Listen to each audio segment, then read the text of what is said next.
You know, for as long as anyone's been talking about business, there's been this one golden rule: find a need and then fill it, right? Demand comes first and supply rushes in to meet it. But what if that's not the full picture anymore? What if in our crazy modern world, the supply actually shows up first and creates a demand we never even knew we had? I want you to really think about this for a second. Be honest. Before it existed, did you ever wake up and think, man, I wish there was a website where I could post pictures of my lunch and see what my friend from third grade is up to? Probably not, right? Of course not. And yet here we are, and for billions of people, it's a non-negotiable part of daily life. So what happened there? Okay, so to really get why this is all so wild, we first have to rewind and look at the old rulebook. Let's talk about the simple, logical foundation that for generations, pretty much all of economics was built on. And this is it. This is Econ 101, the bedrock principle. Someone's hungry, so a restaurant opens. People need to get from A to B faster, so someone invents a car.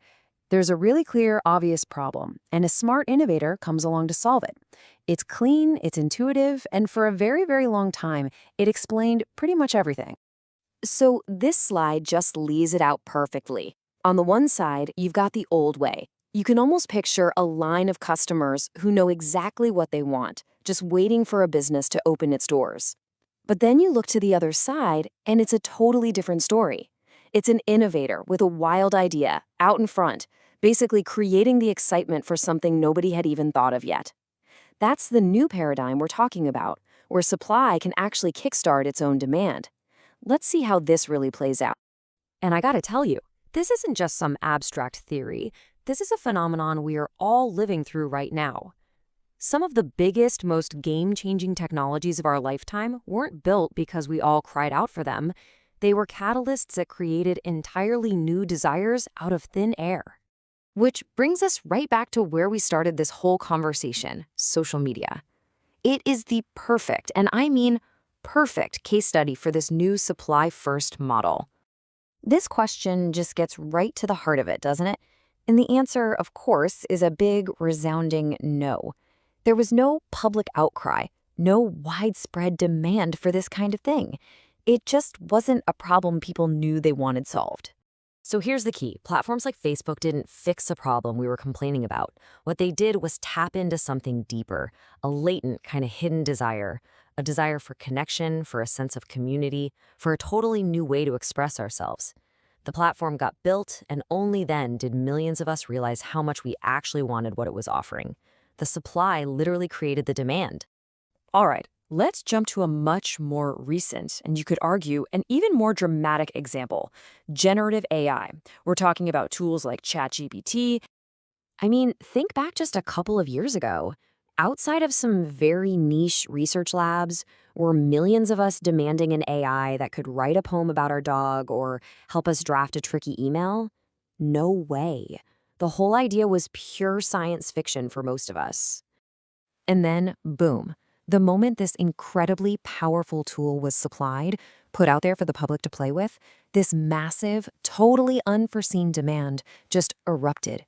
All of a sudden, everybody from students to programmers to marketers found 100 different uses for it. The sheer power of the product itself created a global market almost overnight. It's incredible. So you have to ask, what changed? Why is this supply-first model suddenly so powerful and so common? Well, it's not random. There are some very specific forces at play in the world today that are making this possible. Let's break these down real quick. First, technological feasibility. Put simply, we can just build stuff now that was impossible before. Second, visionary innovation. You've got entrepreneurs who are dreaming up futures we can't even imagine yet. Third, the experience economy. We're not just buying stuff anymore. We crave new and novel experiences. Fourth, you've got network effects. These things get more valuable the more people use them, which creates this powerful pull. And finally, accessibility. This super complex tech is now so easy to use, anyone can just pick it up and go. Okay, so if you're a creator, an entrepreneur, an innovator, what does all this actually mean for you?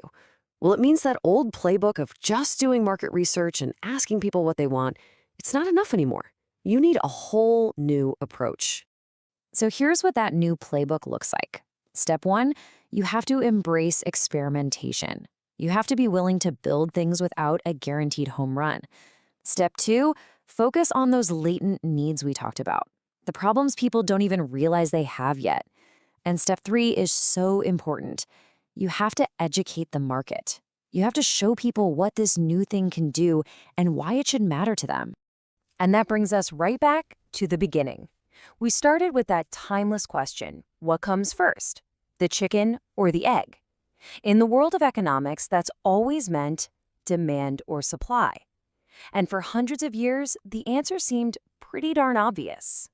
But as we've seen today, in this world of rapid, transformative technology, that old answer just doesn't cut it anymore.